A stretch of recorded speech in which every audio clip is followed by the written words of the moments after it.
The Dialectic of Sex, The Case for Feminist Revolution by Shulamith Firestone. Feminism, the Key Radical Ideology. In The Dialectic of Sex, The Case for Feminist Revolution, Shulamith Firestone cuts into the prejudice against women and children, amplified through the modern media, that pervades our society. With penetrating insight into the political machinery that consolidates male power, the author examines the recent historical development of special cultural constructs, such as romantic love, that have kept women subservient to their gradually eroding roles as wives and mothers. She looks at the cultural backlash to the feminist movement and, finally, envisions in amazing detail a post-revolutionary computer society in which the deepest source of social and cultural disease, the sexual class system, has been eradicated, thereby allowing for the first successful revolution in history. For Simone de Beauvoir, who endured. When we consider and reflect upon nature at large or the history of mankind or our own intellectual activity, at first we see the picture of an endless entanglement of relations and reactions, permutations and combinations, in which nothing remains what, where, and as it was, but everything moves, changes, comes into being, and passes away. We see, therefore, at first the picture as a whole with its individual parts still more or less kept in the background. We observe the movements, transitions, connections, rather than the things that move, combine, and are connected. This primitive, naive, but intrinsically correct conception of the world is that of ancient Greek philosophy, and was first clearly formulated by Heraclitus. Everything is and is not, for everything is fluid, is constantly changing, constantly coming into being and passing away. Friedrich Engels. Chapter 1, The Dialectic of Sex. Sex class is so deep as to be invisible, or it may appear as a superficial inequality, one that can be solved by merely a few reforms, or perhaps by the full integration of women into the labor force. But the reaction of the common man, woman, and child, "That? Why, you can't change that, you must be out of your mind," is the closest to the truth. We are talking about something every bit as deep as that. This gut reaction, the assumption that, even when they don't know it, feminists are talking about changing a fundamental biological condition, is an honest one. That so profound a change cannot be easily fit into traditional categories of thought, e.g., political, is not because these categories do not apply, but because they are not big enough. Radical feminism bursts through them. If there were another word more all-embracing than revolution, we would use it. Until a certain level of evolution had been reached and technology had achieved its present sophistication, to question fundamental biological conditions was insanity. Why should a woman give up her precious seat in the cattle car for a bloody struggle she could not hope to win? But, for the first time in some countries, the preconditions for feminist revolution exist. Indeed, the situation is beginning to demand such a revolution. The first women are fleeing the massacre, and, shaking and tottering, are beginning to find each other. Their first move is a careful joint observation to resensitize a fractured consciousness. This is painful. No matter how many levels of consciousness one reaches, the problem always goes deeper. It is everywhere. The division yin and yang pervades all culture, history, economics, nature itself. Modern Western versions of sex discrimination are only the most recent layer. To so heighten one's sensitivity to sexism presents problems far worse than the black militants' new awareness of racism. Feminists have to question not just all of Western culture, but the organization of culture itself, and further even the very organization of nature. Many women give up in despair. If that's how deep it goes, they don't want to know. Others continue strengthening and enlarging the movement, their painful sensitivity to female oppression existing for a purpose, eventually to eliminate it. Before we can act to change a situation, however, we must know how it has arisen and evolved, and through what institutions it now operates. Engels's, quote, "We must examine the historic succession of events from which the antagonism has sprung in order to discover in the conditions thus created the means of ending the conflict," end quote. For feminist revolution, we shall need an analysis of the dynamics of sex war, as comprehensive as the Marx-Engels analysis of class antagonism was for the economic revolution. More comprehensive. For we are dealing with a larger problem, with an oppression that goes back beyond recorded history to the animal kingdom itself. In creating such an analysis, we can learn a lot from Marx and Engels, not their literal opinions about women, about the condition of women as an oppressed class. They know next to nothing, recognizing it only where it overlaps with economics, but rather their analytic method. Marx and Engels outdid their socialist forerunners in that they developed a method of analysis which was both dialectical and materialist. The first in centuries to view history dialectically, they saw the world as process, a natural flux of action and reaction, of opposites yet inseparable and interpenetrating. Because they were able to perceive history as movie rather than as snapshot, they attempted to avoid falling into the stagnant, metaphysical view that had trapped so many other great minds. This sort of analysis itself may be a product of the sex division as discussed in Chapter 9. They combined this view of the dynamic interplay of historical forces with a materialist one. That is, they attempted for the first time to put historical and cultural change on a real basis, to trace the development of economic classes to organic causes. By understanding thoroughly the mechanics of history, they hoped to show men how to master it.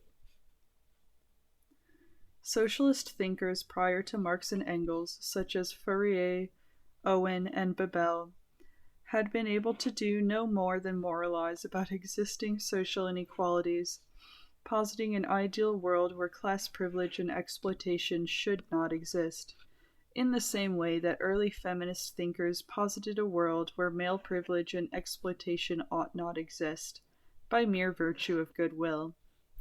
In both cases, because the early thinkers did not really understand how the social injustice had evolved, maintained itself, or could be eliminated, their ideas existed in a cultural vacuum, utopian. Marx and Engels, on the other hand, attempted a scientific approach to history. They traced the class conflict to its real economic origins, projecting an economic solution based on objective economic preconditions already present. The seizure by the proletariat of the means of production would lead to a communism in which government had withered away, no longer needed to repress the lower class for the sake of the higher. In the classless society, the interests of every individual would be synonymous with those of the larger society. But the doctrine of historical materialism, much as it was a brilliant advance over previous historical analysis, was not the complete answer as later events bore out. For though Marx and Engels grounded their theory in reality, it was only a partial reality. Here is Engels' strictly economic definition of historical materialism from Socialism, Utopian or Scientific. Quote, "Historical materialism is that view of the course of history which seeks the ultimate cause and the great moving power of all historical events in the economic development of society, in the changes of the modes of production and exchange, in the consequent division of society into distinct classes, and in the struggles of these classes against one another." End quote. Further, he claims, quote, "that all past history, with the exception of the primitive stages, was the history of class struggles, that these warring classes of society are always the products of the modes of production and exchange. In a word, of the economic conditions of their time, that the economic structure of society always furnishes the real basis, starting from which we can alone work out the ultimate explanation of the whole superstructure of juridical and political institutions, as well as of the religious, philosophical, and other ideas of a given historical period." End quote. It would be a mistake to attempt to explain the oppression of women according to this strictly economic interpretation. The class analysis is a beautiful piece of work, but limited. Although correct in a linear sense, it does not go deep enough. There is a whole sexual substratum of the historical dialectic that Engels at times dimly perceives, but because he can see sexuality only through an economic filter, reducing everything to that, he is unable to evaluate in its own right. Engels did observe that the original division of labor was between man and woman for the purposes of child breeding, that within the family the husband was the owner, the wife the means of production, the children the labor, and that reproduction of the human species was an important economic system distinct from the means of production. Footnote: his correlation of the interdevelopment of these two systems in origin of the family, private property, and the state on a time scale might read as in the following chart. End footnote. But Engels has been given too much credit for these scattered recognitions of the oppression of women as a class. In fact, he acknowledged the sexual class system only where it overlapped and illuminated his economic construct. Engels didn't do so well even in this respect, but Marx was worse. There is a growing recognition of Marx's bias against women, a cultural bias shared by Freud as well as all men of culture. Dangerous if one attempts to squeeze feminism into an orthodox Marxist framework, freezing what were only incidental insights of Marx and Engels about sex class into dogma. Instead, we must enlarge historical materialism to include the strictly Marxian, in the same way that the physics of relativity did not invalidate Newtonian physics so much as it drew a circle around it, limiting its application, but only through comparison, to a smaller sphere. For an economic diagnosis traced to ownership of the means of production, even if the means of reproduction, does not explain everything. There is a level of reality that does not stem directly from economics. The assumption that, beneath economics, reality is psychosexual is often rejected as ahistorical by those who accept a dialectical materialist view of history because it seems to land us back where Marx began, groping through a fog of utopian hypotheses, philosophical systems that might be right, that might be wrong, there's no way to tell, systems that explain concrete historical developments by a priori categories of thought. Historical materialism, however, attempted to explain knowing by being, and not vice versa. But there is still an untried third alternative. We can attempt to develop a materialist view of history based on sex itself. The early feminist theorists were to a materialist view of sex what Fourier, Bebel, and Owen were to a materialist view of class. By and large, feminist theory has been as inadequate as were the early feminist attempts to correct sexism. This was to be expected. The problem is so immense that, at first try, only the surface could be skimmed, the most blatant inequalities described. Simone de Beauvoir was the only one who came close to, who perhaps has done, the definitive analysis. Her profound work, The Second Sex, which appeared as recently as the early 50s to a world convinced that feminism was dead, for the first time attempted to ground feminism in its historical base.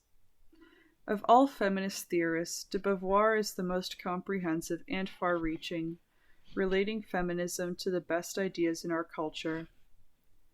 It may be this virtue is also her one failing. She is almost too sophisticated, too knowledgeable.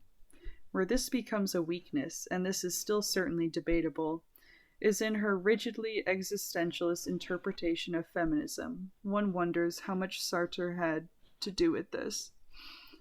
This in view of the fact that all cultural systems, including existentialism, are themselves determined by the sex dualism. She says, quote, "Man never thinks of himself without thinking of the other. He views the world under the sign of duality, which is not in the first place sexual in character. But being different from man, who sets himself up as the same, it is naturally to the category of the other that woman is consigned. The other includes woman." End quote. Perhaps she has overshot her mark. Why postulate a fundamental Hegelian concept of otherness as the final explanation, and then carefully document the biological and historical circumstances that have pushed the class women into such a category, when one has never seriously considered the much simpler and more likely possibility that this fundamental dualism sprang from the sexual division itself? To posit a priori categories of thought and existence, otherness, transcendence, immanence, into which history then falls, may not be necessary. Marx and Engels had discovered that these philosophical categories themselves grew out of history.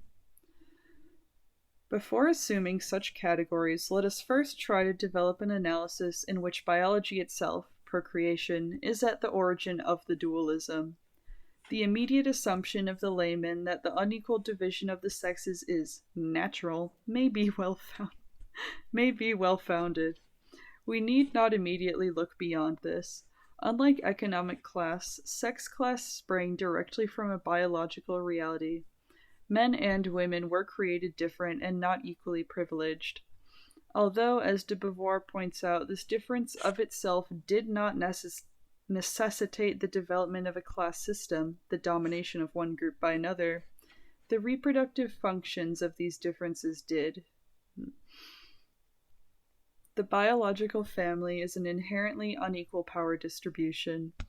The need for power leading to the development of classes arises from the psychosexual formation of each individual according to this basic imbalance, rather than, as Freud, Norman O. Brown, and others have, once again overshooting their mark, postulated, some irreducible conflict of life against death, Eros versus Thanatos. The biological family, the basic reproductive unit of male-female infant in whatever form of social organization, is characterized by these fundamental, if not immutable, facts. 1. That women throughout history, before the advent of birth control, were at the continual mercy of their biology, menstruation, menopause, and female ills, constant painful childbirth, wet nursing and care of infants, all of which made them dependent on males, whether brother, father, husband, lover, or clan, government, community at large, for physical survival. 2. That human infants take an even longer time to grow up than animals, and thus are helpless and, for some short period at least, dependent on adults for physical survival. 3. That a basic mother-child interdependency has existed in some form in every society, past or present, and thus has shaped the psychology of every mature female and every infant. 4. That the natural reproductive difference between the sexes led directly to the first division of labor at the origins of class, as well as furnishing the paradigm of caste, discrimination based on biological characteristics. These biological contingencies of the human family cannot be covered over with anthropological sophistries. Anyone observing animals mating, reproducing, and caring for their young will have a hard time accepting the cultural relativity line. For no matter how many tribes in Oceania you can find where the connection of the father to fertility is not known, no matter how many matrilineages, no matter how many cases of sex role reversal, male housewifery, or even empathic labor pains, these facts prove only one thing: the amazing flexibility of human nature. But human nature is adaptable to something. It is, yes, determined by its environmental conditions. And the biological family that we have described has existed everywhere throughout time. Even in matriarchies where women's fertility is worshipped and the father's role is unknown or unimportant, if perhaps not on the genetic father, there is still some dependence of the female and the infant on the male. And though it is true that the nuclear family is only a recent development, one which, as I shall attempt to show, only intensifies the psychological penalties of the biological family, though it is true that throughout history there have been many variations on this biological family, the contingencies I have described existed in all of them, causing specific psychosexual distortions in the human personality. But to grant that the sexual imbalance of power is biologically based is not to lose our cause. We are no longer just animals, and the kingdom of nature does not reign absolute. As Simone de Beauvoir herself admits, quote, "The theory of historical materialism has brought to light some important truths. Humanity is not an animal species. It is a historical reality.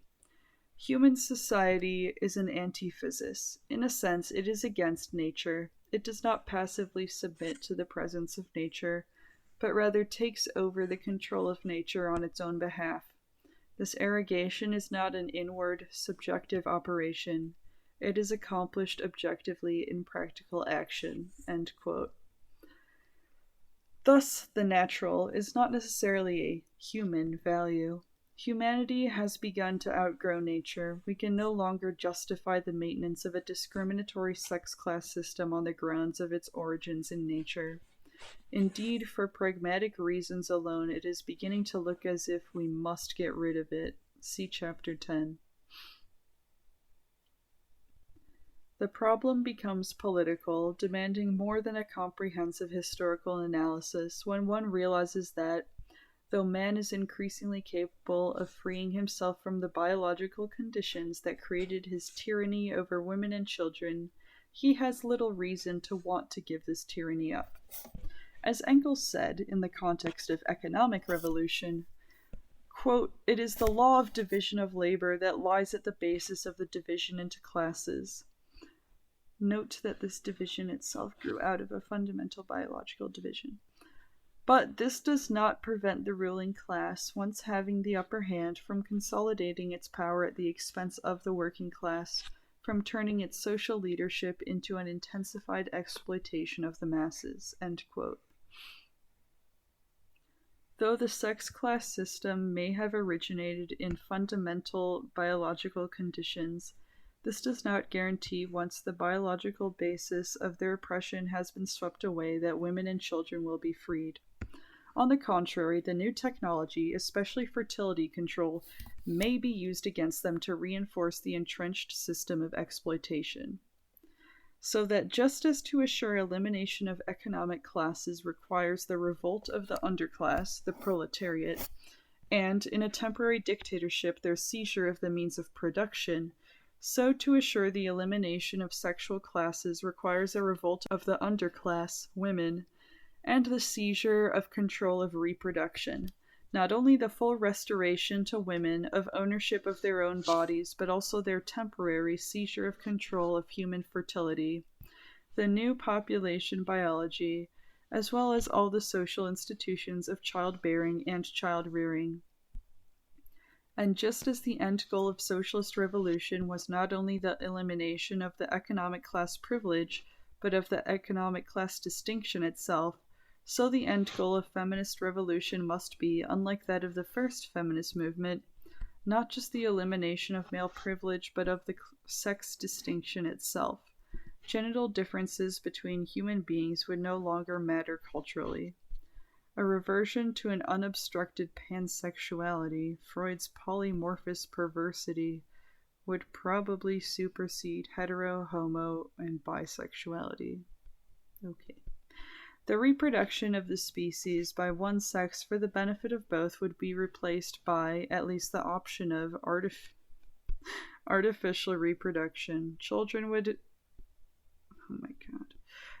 would be born to both sexes equally or independently of either, however one chooses to look at it. The dependence of the child on the mother and vice versa would give way to a greatly shortened dependence on a small group of others in general. and any remaining inferiority to adults in physical strength would be compensated for culturally. The division of labor would be ended by the elimination of labor altogether. Cybernation. The tyranny of the biological family would be broken, and with it the psychology of power. As Engels claimed for strictly socialist revolution, quote, the existence of not simply this or that ruling class, but of any ruling class at all, will have become an obsolete anachronism, end quote. That socialism has never come near achieving this predicated goal is not only the result of unfulfilled or misfired economic preconditions, but also because the Marxian analysis itself was insufficient. It did not dig deep enough to the psychosexual roots of class. Marx was on to something more profound than he knew when he observed that the family contained within itself, in embryo, all the antagonisms that later develop on a wide scale within the society and the state. For unless revolution uproots the basic social organization, the biological family, the vinculum through which the psychology of power can always be smuggled, the tapeworm of exploitation will never be annihilated. We shall need a sexual revolution much larger than, inclusive of, a socialist one to truly eradicate all class systems. I have attempted to take the class analysis one step further to its roots in the biological division of the sexes. We have not thrown out the insights of the socialists. On the contrary, radical feminism can enlarge their analysis, granting it an even deeper basis in objective conditions, and thereby explaining many of its insolubles. As a first step in this direction, and as the groundwork for our own analysis, we shall expand Engels's definition of historical materialism.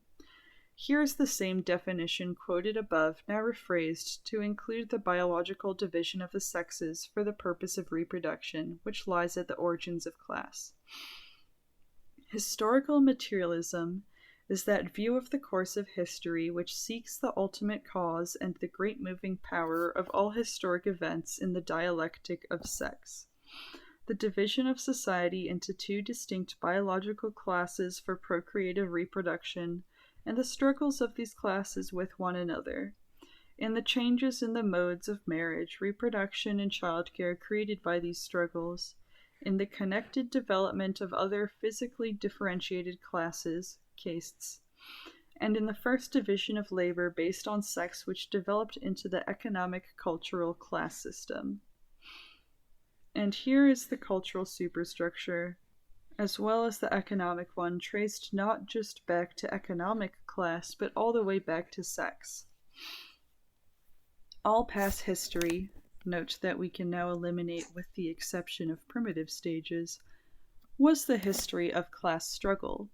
These warring classes of society are always the product of the modes of organization of the biological family unit for reproduction of the species, as well as of the strictly economic modes of production and exchange of goods and services. The sexual reproductive organization of society always furnishes the real basis, starting from which we can alone work out the ultimate explanation of the whole superstructure of economic, juridical, and political institutions, as well as of the religious, philosophical, and other ideas of a given historical period. And now Engels's projection of the results of a materialist approach to history is more realistic. Quote, the whole sphere of the conditions of life which environ man and have hitherto ruled him, now comes under the dominion and control of man, who for the first time becomes the real conscious lord of nature, master of his own social organization. End quote. In the following chapters, we shall assume this definition of historical materialism, examining the cultural institutions that maintain and reinforce the biological family, especially its present manifestation, the nuclear family, and its result, the power psychology, an aggressive chauvinism now developed enough to destroy us. We shall integrate this with a feminist analysis of Freudianism. For Freud's cultural bias like that of Marx and Engels, does not invalidate his perception entirely. In fact, Freud had insights of even greater value than those of the socialist theorists for the building of a new dialectical materialism based on sex. We shall attempt, then, to correlate the best of Engels and Marx, the historical materialist approach, with the best of Freud, the understanding of the inner man and woman and what shapes them, to arrive at a solution both political and personal, yet grounded in real conditions. We shall see that Freud observed the dynamics of psychology correctly in their immediate social context, but because the fundamental structure of that social context was basic to all humanity, to different degrees, it appeared to be nothing less than an absolute existential condition, which it would be insane to question, forcing Freud and many of his followers to postulate a priori constructs like the death wish to explain the origins of these universal psychological drives. This in turn made the sickness of humanity irreducible and uncurable, which is why his proposed solution, psychoanalytic therapy, a contradiction in terms, was so weak compared to the rest of his work, and such a resounding failure in practice, causing those of social/political sensibility to reject not only his therapeutic solution, but his most profound discoveries as well.